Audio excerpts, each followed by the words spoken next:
This video is an excellent guide to where to practice before your driving test at the Success Licensing Centre in Western Australia. I will show you the area's most straightforward and very likely driving test route. You should be fine securing a parking bay in the early morning hours, even a few minutes before the commencement of your test, but the car park is usually packed after 9 a.m. There are 5 marked bays for driving assessments, but no guarantees one will be available. They are just opposite the entry to the DOT office. It's best to arrive half an hour before the start of your driving test to ensure you find a bay during busy hours. If you can't secure a spot in the car park, don't panic. There's plenty of space on Camp Road just outside the car park. Check for pedestrians and any traffic. The exit from the service station just after the pedestrian crossing is always busy, so keep an eye on the cars coming out from there. When you leave the car park, you will turn right on Camp Road, and shortly after, you will likely receive the instruction to turn left at the roundabout to Beeliar Drive. The volume of traffic coming through this roundabout is always high. Anticipate the traffic from a distance, keeping the flow in mind, and proceed as soon as possible. 70 km/h speed limit here on Beeliar Drive unless stated otherwise. Keep an eye on any road works in the area. When the assessor asks you to turn right at the next intersection, and if you're travelling in the left lane, you must change lanes in time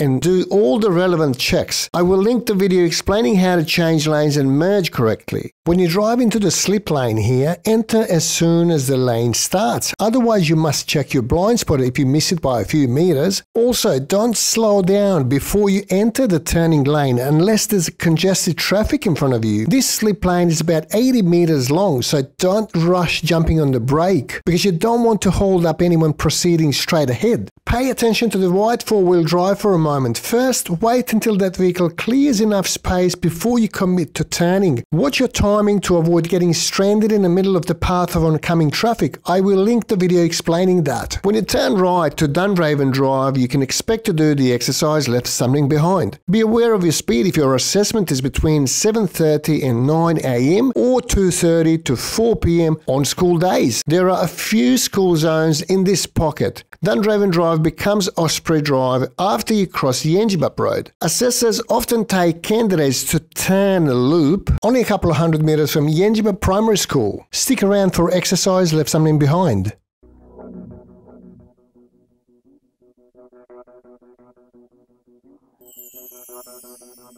This one is one of the quietest roads, and many students like this area compared to other test centres in the Perth metro area. Expect parked cars on the side of the road and ensure you overtake correctly. You must indicate right, check your rear view mirror to see if someone's overtaking you, and check your blind spot before you deviate. I will not focus on this topic now, but you'll find a detailed video in the description. Just follow the road and wait until the examiner asks you to pull over on the side of the road.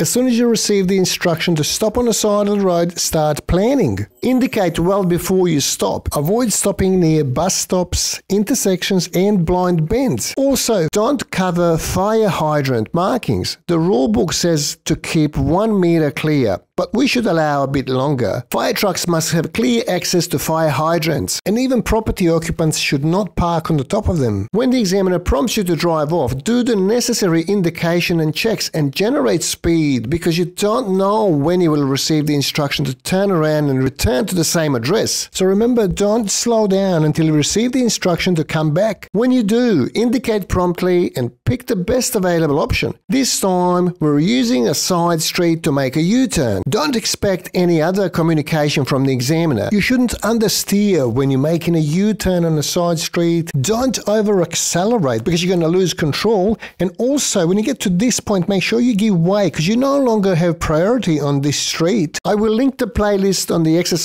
left something behind in the description. If you are unfamiliar with possible scenarios, check it out. You should be mindful of your flow because if you slow down prematurely, when you're driving back to the house, you might lose significant amount of points for flow. Remember, no more communication from the assessor at this point. You must indicate on time if the next door driveway is available. That's usually the best solution. Many candidates make critical mistakes during the last part of the exercise by over-accelerating and incorrectly observing.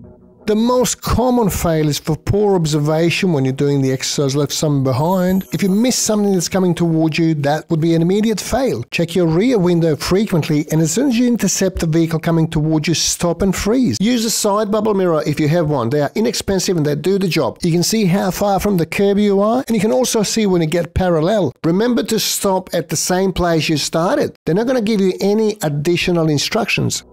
Often I get asked if you can chat with the assessor while doing a driving assessment. It will depend on how much it's going to take your mind off driving, because if it's going to distract you, I suggest keeping your mind on the task. From here, you'll be heading towards the shops. On the way to the exercise stopping for shopping, you might have some great challenges. The first one is the T-junction. You'll be turning right from Dunraven Drive to Belia Drive. Expect a long wait here, but you have to be patient. Only proceed if you are 100% sure. After you squeeze into the refuge lane, wait for the traffic from the left-hand side to clear. I will link the video explaining exactly how to turn right safely at a major busy T-junction. Some drivers are petrified of this scenario, but if you know how to execute it safely, you shouldn't worry about it.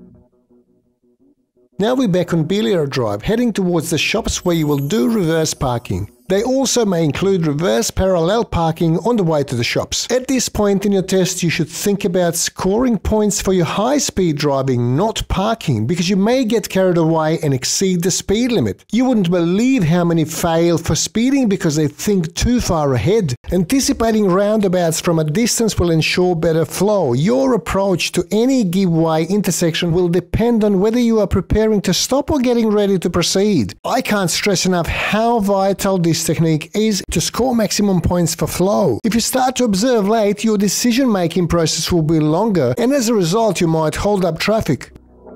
Another school zone here, keep it on a speed gauge, don't exceed the speed limit because they're a little bit stricter when it comes to school zone and roadworks. Also watch out for wildlife, especially in the spring season. Failing to protect wildlife on the road will result in driving test termination. I can't entirely agree with many who claim that the Success Test Centre is the most challenging place to pass. However, a few problematic places within the Success Test area could be more transparent for inexperienced drivers, which I will explain thoroughly in the following video. Expect to do reverse parallel parking here on Bluebush Avenue. People often ask whether every test includes parallel parking. To the best of my knowledge, only a small percentage. Interestingly, many who don't meet standard for parallel parking fail because of poor observation skills. So check your mirrors, check behind. Improve your situational awareness. I find parallel parking less demanding than bay parking. The key is to start and complete the maneuver as soon as possible to avoid too many drivers approaching from behind. Now the assessor will likely ask you to go to the shops on the corner of Bluebush and Lakefront Avenue for the exercise stopping for shopping if you drive around this pocket in Belia. The Belia Community Centre car park is the quietest in the area, just off Lakefront Avenue. Many who pass driving tests claim they felt lucky not to park in Gateway City Shopping Centre, considered the most challenging spot because of the high volume of shoppers in the car park. Sometimes they want you to reverse park next to any car or tell you to reverse park anywhere. Some examiners ask you to reverse park on the right side, one of the low speed maneuvers that only a few practice. Be well prepared so that nothing can surprise you. Some candidates hesitate to proceed through this part of the car park because of the shape of the path here and lose points for flow. Continue driving straight here without stopping. Some assume that the assessor is trying to trick them into making an error. They will not deceive you and lead you the wrong way to see how you react. Overseas license holders report that examiners in their countries purposely misled candidates to test their skills in intercepting wrong actions. It's not the case in Australia. The last section of the driving test is driving back to the licensing centre.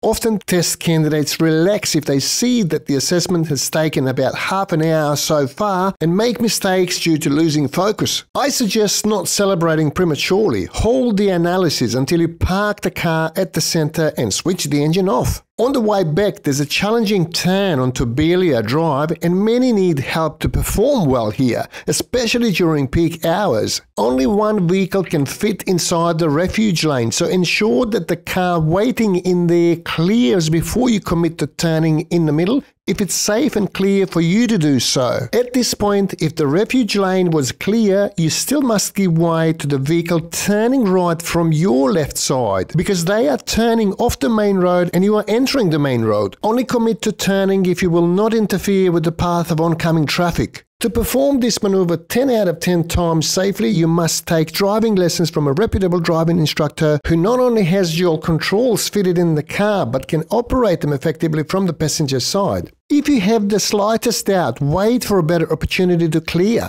If you hesitate for 1 second, different actions may be necessary.